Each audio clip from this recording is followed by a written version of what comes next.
WION's Climate Tracker, weekdays at 12 p.m. GMT, 5:30 p.m. IST. Let me show you some pictures you've most probably already seen. 14.2 million women in Afghanistan have been abandoned by their president. 14.2 million women have been abandoned by so-called human rights champions the world over. Today, their tormentors are outside their doors and the world is quoting statements from press conferences. It's sad, it's tragic, it makes you angry. But what do? A lot, I say. We can be their voice. We can tell their stories, their hardships, their bravery, their spirit of resistance. And we plan to do that. Hashtag Save Afghan Women. Write to us, get on social media, organize protests, launch fundraisers. Whichever part of the world you're in, put pressure on your government. Do not let them forget that 14 million Afghan women have been chained by a brutal regime already. We have a chance to save them, but only if all of us join the fight. Write to WION with hashtag Save Afghan Women. Join the Gravitas campaign.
Hello there and welcome to WION Live broadcast from London. I'm Ollie Barrett and coming up I'll bring you up to date with stories developing across the world. There is a lot going on. Let's start though with the headlines.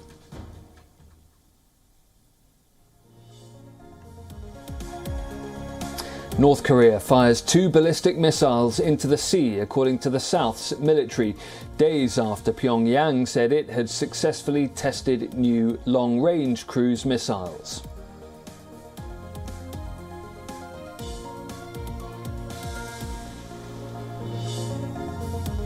Taiwan conducts anti-invasion drills amid tensions with China and lands fighter jets on a makeshift runway, simulating what it would do if air bases were damaged by enemy forces.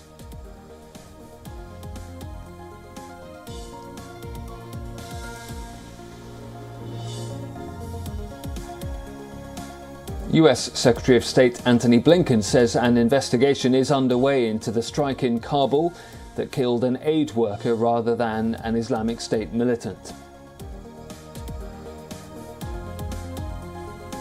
That's not because African countries don't have the capacity or experience to roll out vaccines. It's because they have been left behind by the rest of the world.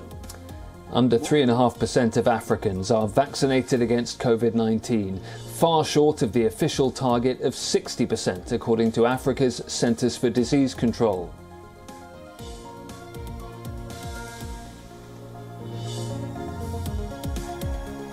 The first all-civilian mission to space is set to launch from the Kennedy Space Center in Florida, with no professional astronauts on board, just 4 tourists.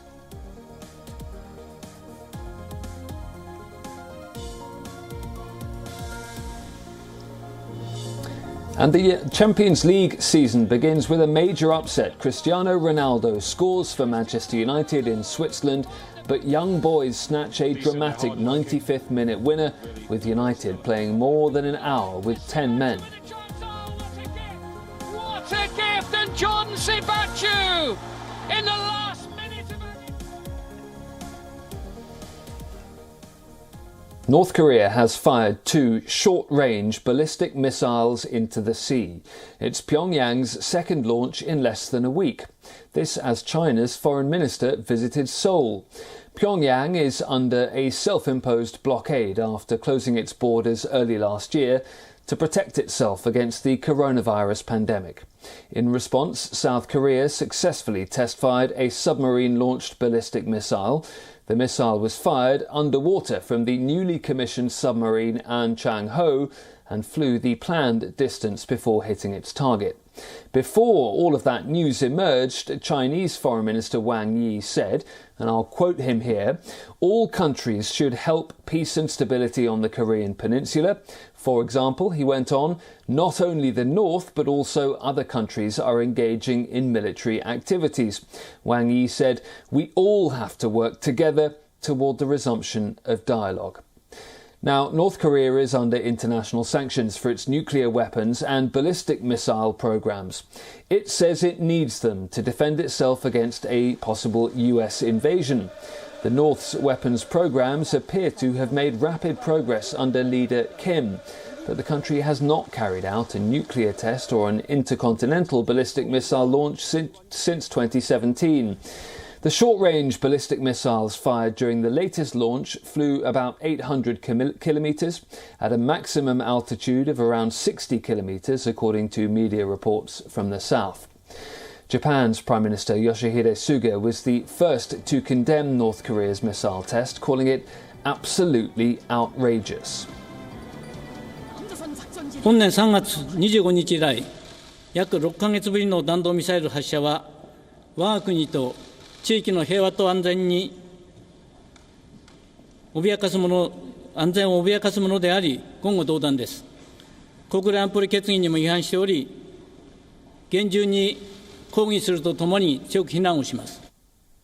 WION correspondent Phoebe Amoroso has been tracking the developments and sent us this report from Tokyo.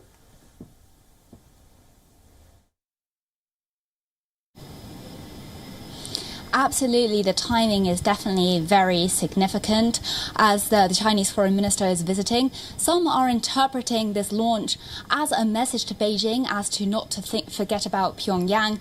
And then there is, of course, the testing of a submarine-launched ballistic missile. This, the South says, gives it adequate deterrent technology and defence against the North. But that said, there is still a sense of anxiety and also frustration that talks really aren't advancing. Hotlines between North Korea and South Korea had reopened in July, and then South Korea held military drills with the US, and that contact was then cut off. So dialogue really hasn't been advancing. The South has approached the US. Previously, it's been reported that they've asked the US to advance one-to-one talks, feeling that that would be more successful based on the 3 summits that were held up to 2019. That doesn't seem to be advancing currently. There are also reports that the South has turned to China for help in advancing these talks. But on that front, China, as you reported, has just said for all parties to exercise relevant restraint. Now, how would the avenue for dialogue be reopened? Now, some analysts are saying that humanitarian assistance would be the way forward. Currently, North Korea is suffering from food shortages. It is extremely concerned about COVID-19. It does not have an adequate medical system to deal with an outbreak. So if it was to receive humanitarian assistance, and this would be allowed under the United Nations sanctions, that could be a door to open dialogue and perhaps improve relations going forwards. Taiwan has conducted military drills in an attempt to showcase its military capabilities. President Tsai Ing-wen supervised the exercise. It's an annual military exercise where armed forces practice countermeasures, but it's also seen as a riposte to what Taiwan perceives as aggressive moves by China. 4 military aircraft were used in the drills. This included Taiwan's self-made defensive fighter, the US-made F-16, and the French-made Mirage. The jets were landed on a makeshift runway on a highway strip. Taiwan's been voicing concerns about China's Air Force deployment near the island. China's been ramping up its military presence in the area. It claims Taiwan as its own territory. Just last week, Taiwan's Air Force scrambled military jets in response to China's renewed military manoeuvres. Taiwan says 19 aircraft entered its air defence identification zone and violated its airspace protocols. Taiwan's defence ministry says China's armed forces could paralyse the island's defences. The ministry recently submitted an annual report to Parliament on China's military aggression, and it presented a far graver view of the growing crisis than last year. The latest report suggested that China can launch attacks, including blocking communications across the western part of the island chain, in order to tighten its grip over the region.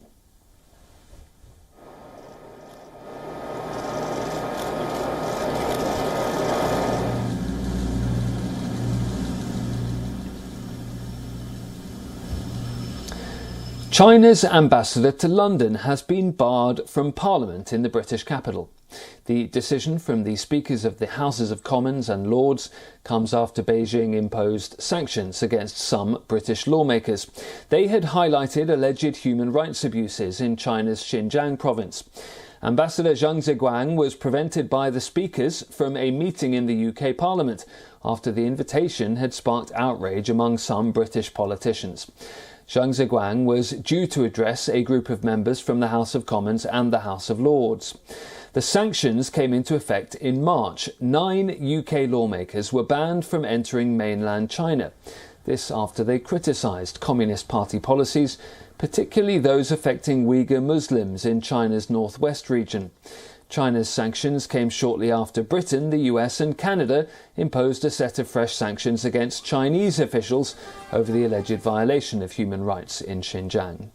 The Chinese embassy here in London has condemned Britain's move to ban the new ambassador from Parliament as despicable and cowardly.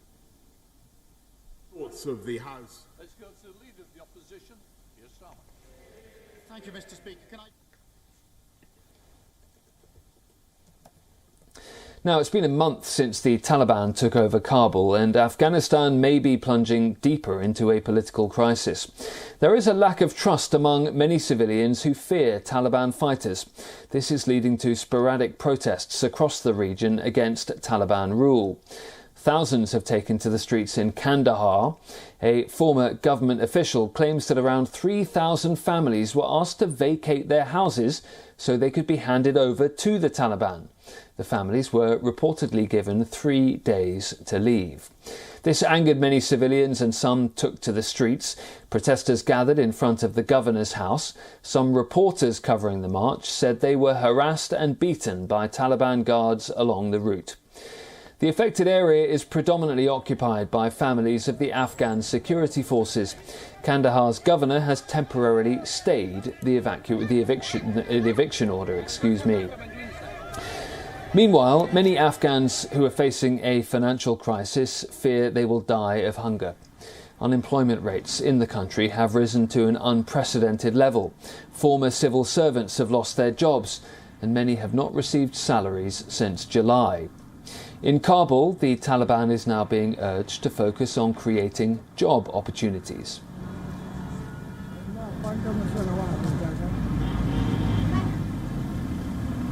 Every Afghan, kids, they are hungry. They don't have a single bag of flour. The government should take steps for creating jobs. Afghanistan's new sports minister says the Taliban will not ban any sports, from swimming to soccer and horse riding, but he's refused to clarify whether women in the country will be allowed to play even a single one of the 400 sports which will be permitted for men. Newly appointed Sports Minister Bashir Ahmad Rustamzai told reporters not to ask any more questions about women. He said he was still awaiting decrees from the top leadership. Rustamzai was the Wrestling Federation chief when the Taliban were last in power. He then worked with the Western-backed government before falling out with them because of widespread corruption. Last week, the deputy head of the Taliban's Cultural Commission said that it was not necessary for women to play sport. Rustamzai said that abiding by Islamic law meant there would be little change in practice compared to other countries. It would require, for example, football players or Muay Thai boxers to wear shorts a little bit longer and fall below the knee. But the Taliban are already under pressure over their policy on sport, especially when it comes to cricket. International regulations state that nations must have an active women's team to take part in cricket test matches. Afghanistan Cricket Board Chairman Azizullah Fazli says he is hopeful women will be allowed to play. Meanwhile, the first martial arts exhibition has taken place in Kabul. Muay Thai or Thai boxing is the national sport and cultural martial art of Thailand and very popular in Afghanistan. Bashir Razamzai attended the event and encouraged young boys to make their country proud.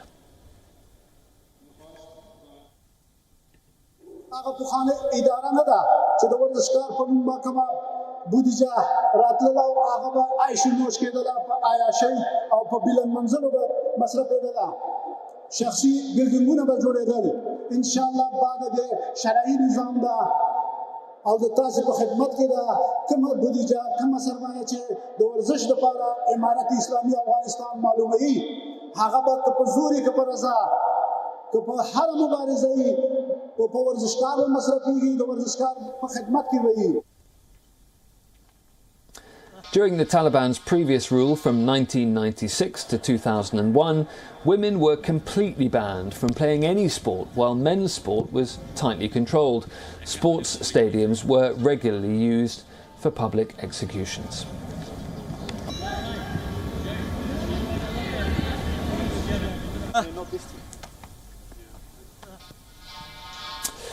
Nearly 2 months after the ex-Haiti Prime Minister's assassination, current Haitian Prime Minister Ariel Henry has replaced the chief public prosecutor. The prosecutor had been seeking charges against the Prime Minister as a suspect in the assassination of President Jovenel Moïse, plunging the country into fresh political crisis. Haiti's chief public prosecutor has asked the judge overseeing the investigation into the assassination of President Jovenel Moïse to charge Prime Minister Ariel Henry as a suspect and ordered migration services not to let him leave the country. Prosecutor Bedford Cloud, in a letter, said phone records showed Henry twice communicated with a key suspect in Moïse's killing on the night of the crime on July 7th. The suspect, a former Justice Ministry official whom Henry has publicly defended, is now on the run. In a letter to the country's migration services, Cloud said Henry should be forbidden from leaving the national territory by air, sea or road due to serious presumption relative to the assassination of the president.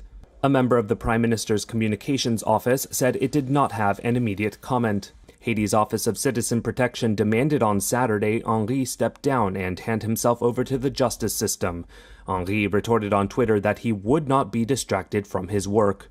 Moïse was shot dead when assassins stormed his residence in the hills above Port-au-Prince, plunging the impoverished Caribbean country deeper into turmoil and a political vacuum. To the UK now, where, by the way, it appears that a cabinet reshuffle may be underway. But even after mounting pressure from the World Health Organization, the United Kingdom is pushing ahead with booster jabs. The latest decision by the Boris Johnson government has confirmed vaccine boosters for frontline health workers, people aged over 50 and the clinically vulnerable.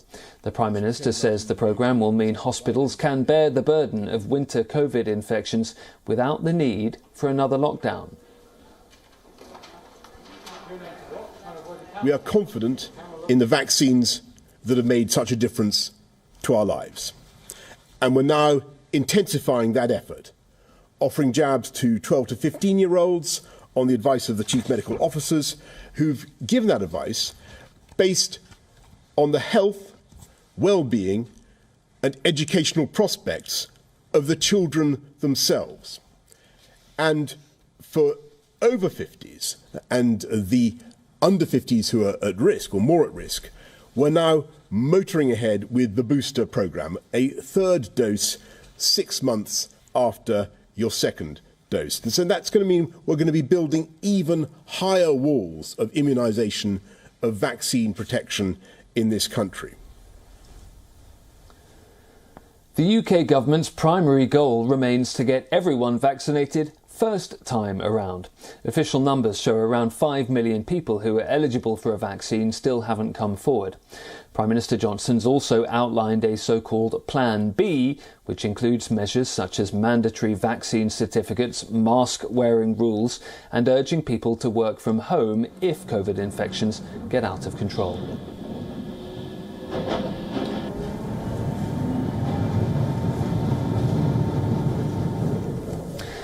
Now, WION's been reporting comprehensively on stories of uneven COVID vaccine distribution. And as the UK rolls out third doses for millions, compare that to Africa. A continent of 1.3 billion people has a target of vaccinating at least 60% of the population. The reality, only 3.5% of the African continent is vaccinated so far. The WHO's Director General Tedros Ghebreyesus says the poor inoculation rate is not because the continent is not capable of a rollout, but because the world has failed Africa. So far, just 2 countries in Africa have reached the 40% target, the lowest of any region. As I said last week, that's not because African countries don't have the capacity or experience to roll out vaccines. It's because they have been left behind by the rest of the world. More than 5.7 billion doses have been administered globally, but only 2% of those have been administered in Africa. This leaves people at high risk of disease and death, exposed to a deadly virus against which many other people around the world enjoy protection. The World Health Organization and the African Union have been calling for vaccine equity. COVAX, the global program providing COVID-19 vaccines to poorer countries, has also fallen nearly 30% short of its previous goal of 2 billion shots this year. WHO Chief Tedros has called upon countries and manufacturers to share information on vaccine deliveries. He's also calling on countries to recognise all vaccines with the WHO's emergency use listing. That list includes Pfizer-BioNTech, AstraZeneca, Serum Institute of India, Janssen and Moderna. The African Union Special Envoy is urging global institutions like the International Monetary Fund and the World Bank to help resolve the disparity. The world needs to understand we always knew that a crisis like this could emerge. So we really urge those institutions such as the IMF and the World Bank to pick up the leadership on this issue and put in place a standby capacity, particularly for poor nations, to have access to vaccines. To Germany now, where the race is gathering speed to elect the new Chancellor of the country. Confectioners there are racing to finish up a special limited batch of sweets to bid goodbye to Chancellor Angela Merkel after 16 era-defining years. It's a special Merkel marzipan. The race to elect the Chancellor has begun. After 16 era-defining years, Chancellor Angela Merkel is set to step down. And for those sad over her imminent departure, the confectionery is offering a sweet souvenir. Merkel marzipan, a confection consisting mainly of sugar, flour and honey, fashioned to look like Angela Merkel herself. Believe it or not, these can last for up to 2 years, giving Merkel fans a chance to extend her reign by getting their hands on this special treat, at the cost of about $5. It's a souvenir for fans or non-fans of Angela Merkel who is standing down and who has completed her service. And so we hope that the one or other person will put her up somewhere at home. As the race to elect the successor goes on, marzipan makers here are racing to finish making the batch of this special 8-stage marzipan. A limited batch that could take up to 2 days to make. Also Frau Merkel ist eine Sonderanfertigung. Mrs. Merkel is a special edition for us. We will be producing some 500 pieces. That's what we planned. We handmade a mold and that is then filled, unlike we are doing huge lines of designs. And then we make a smaller amount in our manufacturing department. So different to New Year's when we make the New Year piggy in much bigger quantities. Wie ein Silvesterschwein, das machen wir eben auch in größeren Mengen. This 8-man team of West German confectioners have been in business for 40 years. Employing their skills and even machinery to produce the Merkel marzipan, they came up with the idea about 8 months ago. A sweet side of one of the toughest women in power, quite literally. Bureau Report, WION, World is One. Looks delicious. And with that, we will call it a wrap on this edition of WION Live broadcast from London. I'm Ollie Barrett. Do join us again tomorrow at the same time for lots more stories that are developing around the world. For more global news and updates, keep watching WION. World is One.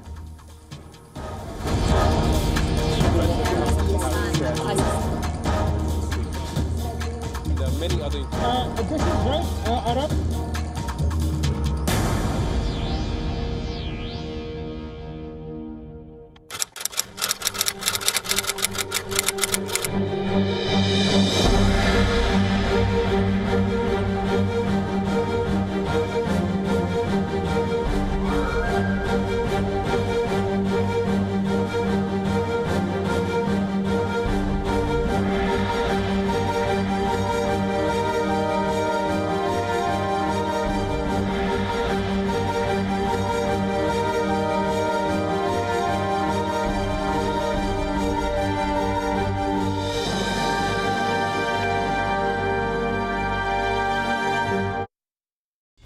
One World Trade Center that is the one where the impact. The cause of India's freedom for many years. I, Joseph Robinette Biden Jr. America is a constant work in progress.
Stay connected with the world through WION.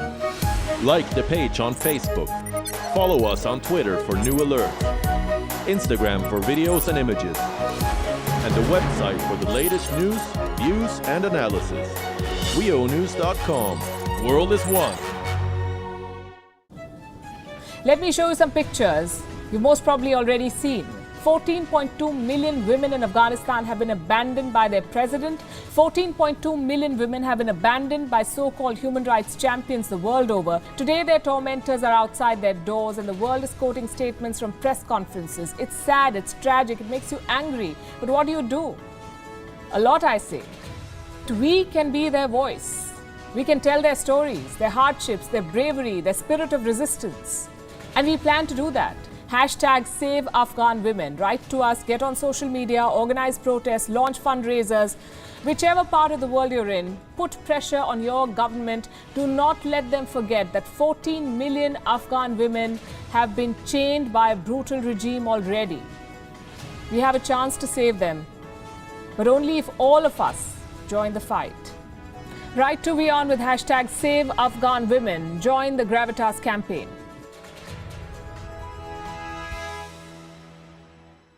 WION, India's global voice. The channel that brings you the biggest stories from across the world through India's lens. now available in more than 190 countries worldwide. Because we believe that the world is one. Watch us in Africa, Europe, USA and Canada, South America, Asia Pacific, Middle East and North African regions. Also available on these digital platforms across the world. WION. World is one.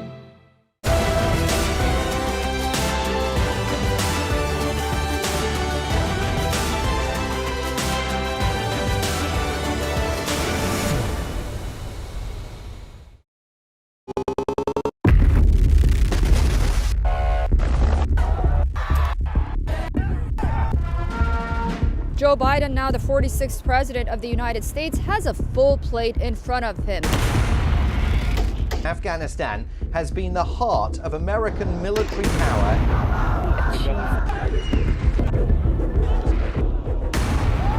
In a clear warning to China, India's